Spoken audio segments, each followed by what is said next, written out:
Life time science நேயர்களுக்கு வணக்கங்க. இப்போங்க பொதுவாக படிப்பை பொறுத்த மட்டும் இல்லைங்க, எப்போவுமே ஒரு ஜாதகத்தில் புதனை பொறுத்தவரை சுப கிரகத்தில் வருவார். அப்படி சுபகிரகமாக வந்து அவங்க ஜாதகத்தில் புதன் மட்டும் நல்ல நிலைமையில இருக்கணும் அப்படிங்கிறதுக்கு எப்படி அப்படின்னா, புதனை பொறுத்த மட்டும் சுக்கிரனோட சேர்ந்து இருக்கிறது பொதுவாக நல்ல அமைப்புங்க. அப்படி இல்லாமல் இருந்தாலும் புதன் தனித்திருப்பது ரொம்ப யோகம். தனித்து எந்த ஜாதகத்துலையுமே புதன் தனிச்சிருக்கிறது ரொம்ப ரேர். எல்லா ஜாதகத்துலேயும் புதன் தனிச்சிருக்கிறது அப்படிங்கிறது நம்ம ரொம்ப பார்க்க முடியாது. ஒரு சில ஜாதகங்களில் புதன் வந்து தனிச்சிருப்பாங்க. புதன் தனிச்சிருக்கிறது அப்படிங்கிறது நல்ல அமைப்பு. ஏன் அப்படின்னு கேட்டிங்கன்னா, இந்த புதன் தனிச்சிருக்கும் போது அவங்க நினைச்ச அளவுக்கு படிப்பு சம்மந்தப்பட்டவங்களால நல்ல யோக அமைப்புகளை கொடுக்கும். இப்போ கமெண்ட்ஸ்லாம் கேட்டிருந்தாங்க, இப்போ 11/1/2014 பிறந்தது. 11/1/2014 அவங்களுக்கு சூரிய திசை ஆரம்பம். அவங்க பிறக்கும்போது பார்த்தீங்கன்னா தனுசு லக்னம், லக்னத்தில் சூரியன், சுக்கிரன் வக்ரம், 2ஆம் வீட்டில் புதன், மகரத்தில் புதன், 5ஆம் வீட்டில் சந்திரனும் கேதுவும், 7ஆம் வீட்டில் குரு வக்ரம், 10ஆம் வீட்டில் செவ்வாய் திக்பலம், 11ஆம் வீட்டில் சனி ராகு. இப்படி வரும் பொழுது இந்த கிரகம் படி பார்க்கும்போது பாருங்க, தனுசு லக்னத்திற்கு இவர் 7-10 கேந்திராதிபதியாக புதன் வருவார். அந்த புதன் 2ஆம் வீட்டில் யாருக்கும் பார்வை இல்லாமல் அவர் தனிச்சு இருக்கிறது அப்படிங்கிறது பொதுவாக நல்ல அமைப்பு. அப்படி தனிச்சிருந்தாலும் அவர் தன்னுடைய நண்பர் வீட்டில் இருப்பது நல்ல அமைப்பு. அவர் அவரோட நண்பர் வீட்டில் மகரத்தில் சனியோட வீட்டில் தான் இருக்கிறாரு அப்படிங்கிறது நல்ல அமைப்பு தான். அந்த புதன் தனிச்சிருக்கிறது படிப்புக்கு நல்ல யோக அமைப்புகளை கொடுக்கும். இப்போ இவங்க பிறக்கும்போது பார்த்தீங்கன்னா சூரிய திசையில் உத்திராட நட்சத்திரம் 11/1/2014 30/8/2018 வரைக்கும் சூரிய திசை தான். 30/8/2018 30/8/2028 வரைக்கும் சந்திர திசை. அதுக்கு அடுத்தது செவ்வாய் திசை. இப்போ நடக்கிற புத்தி பார்த்தீங்கன்னா 1/7/2026 சந்திர திசையில சுக்கிரபுத்தி. இப்படி வரும் பொழுது இவங்களுக்கு பார்த்தீங்கன்னா இப்போ வந்து பார்த்தீங்கன்னா 8 குடையவர். இந்த தனுசு லக்னத்திற்கு 8 குடையவர் சந்திரன். அந்த 8 குடைய அஷ்டமாதிபதி 5இல் கேதுவோட சேர்ந்து திசை நடத்துறாரு. அப்படிங்கிறப்போ இவங்களுக்கு படிப்பு சம்மந்தப்பட்டதுலாம் ஓரளவுக்கு பெரிய மோசம் இருக்காது. ஓரளவுக்கு படிப்புலாம் பெரிய பொருளாதாரம் சில விஷயங்கள்ல அவங்களுக்கு இடையூறுகள் நிறையா. மற்றபடி வந்து படிப்புல அந்த அளவுக்கு கெடுதல்களை பண்ணாது. அதே சமயம் செவ்வாய் திசை வந்ததுன்னா இந்த லக்னத்திற்கு 5-12 கூடிய யோகாதிபதியாக நம்ம எப்பவுமே சொல்ற மாதிரி 1-5-9 கூடிய மூலத்திரிகோணாதிபதிகள் ஒருவராக செவ்வாய் வந்து விடுவார்.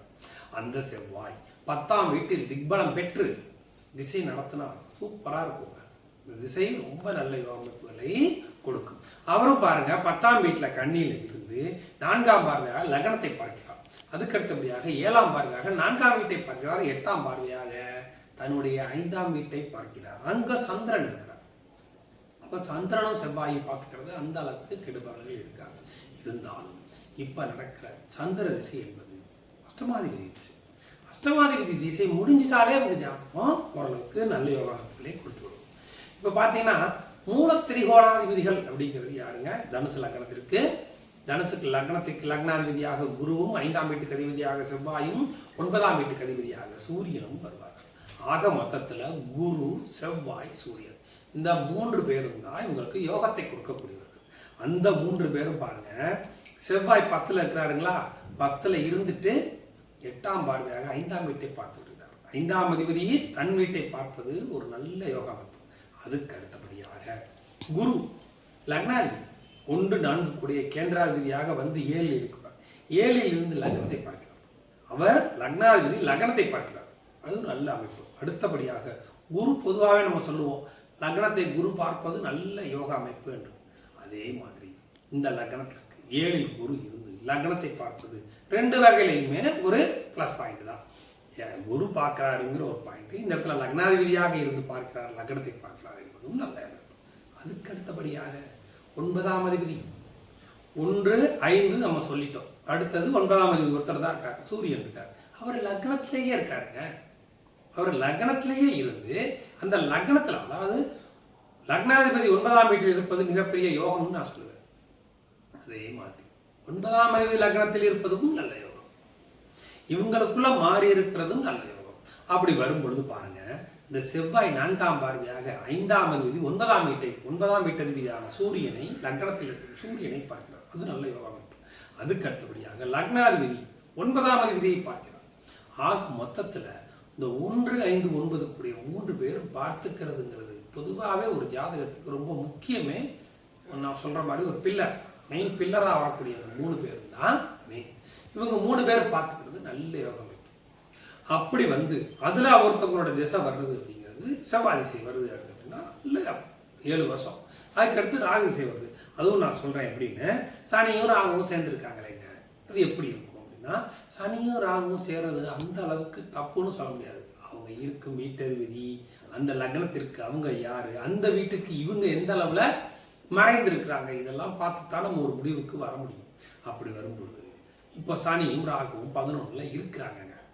எப்படி வரும்னா, இந்த லக்னத்திற்கு சுத்தமாக ஆகாதவராக 6, 11 கூடியவராக சுக்கிரன் வந்துடுவார். தனுசு லக்னத்திற்கு சுத்தமாக ஆகாதவரான சுக்கிரன் திசை சுக்கிரன் இருக்கார். அந்த சுக்கிரன் 6ஆம் வீட்டை பார்த்து யோசிக்கணும். இப்போ இவர் வந்து லக்னத்தில் இருக்கிறார். சுக்கிரன் லக்னத்தில் சுக்கிரன் சூரியனோட சேர்ந்து லக்னத்தில் இருக்கிறாங்க. அவன் மொத்தத்தில் 6ஆம் வீட்டிற்கு 6க்கு 8ஆக மறைந்து விடுகிறார். அப்போ அந்த சுக்கிரனுடைய கெடுபலன்கள் அந்த அளவுக்கு இருக்காது. சுக்கிர திசை வந்தாலுமே அந்த அளவுக்கு கெடுபலன்களை கொடுக்காது. ஏன்னா 6ஆம் வீட்டோட தொடர்பு கொள்ளவில்லை. அதுதான் ரொம்ப முக்கியமான விஷயம். அதுக்கு அடுத்தபடியாக இப்போ ராகுவும் சனியும் சேர்ந்துருக்கிறாங்க அப்படின்னா அவங்க எந்த அளவில் விலகி இருக்காங்க, எந்த தூரத்தில் இருக்கிறாங்களே நம்ம பார்க்கணும்.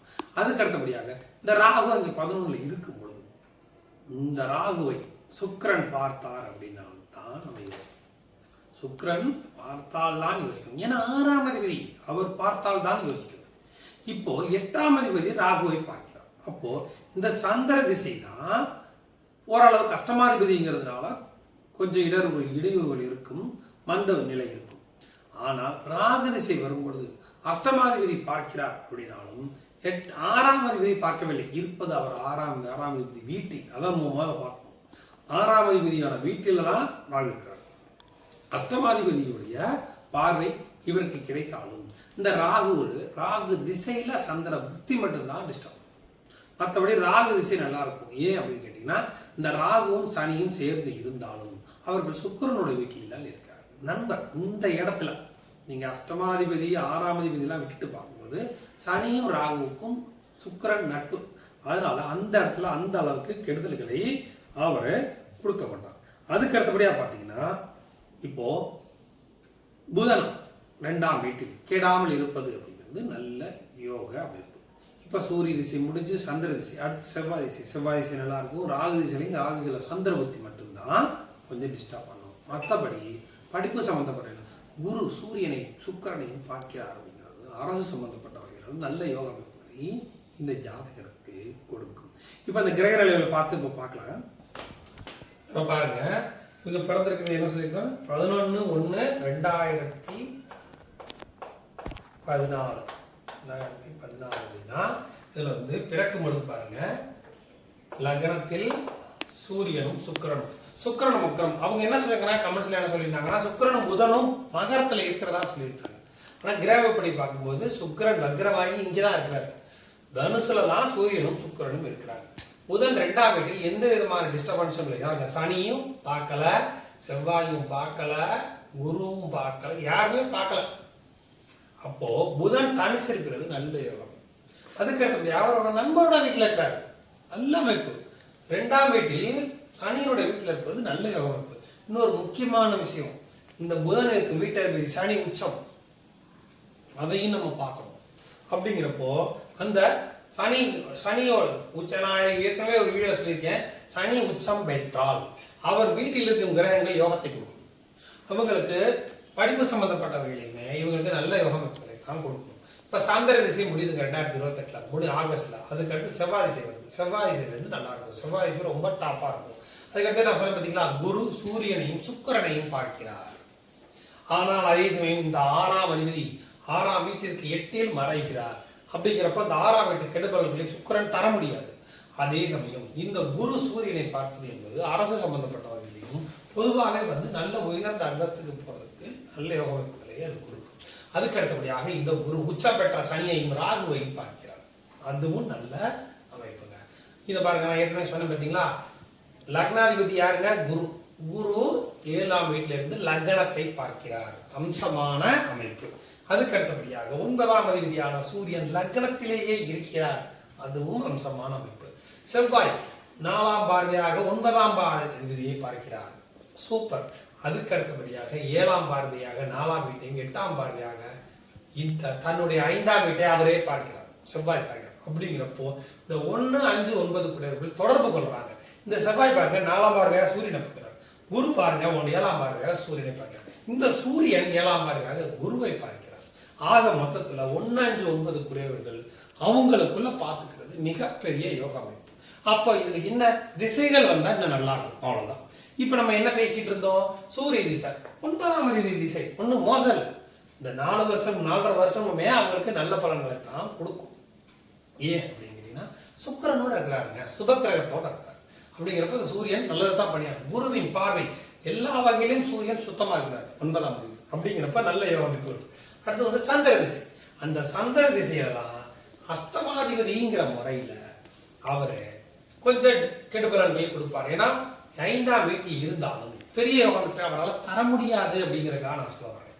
அதுக்கு அடுத்தபடியாக பார்த்தீங்கன்னா சனியின் பார்வையும் அவர் வாங்கியிருக்காரு. அப்படிங்கிறப்போ பெரிய கெடுதல் இருக்காது, ஓரளவுக்கு தான் இருக்கும். ஆனாலும் இந்த சந்திர திசை 2028 முடிஞ்சு செவ்வாய் திசை ஆரம்பிச்சு ரொம்ப டாப்பா இருக்கும்.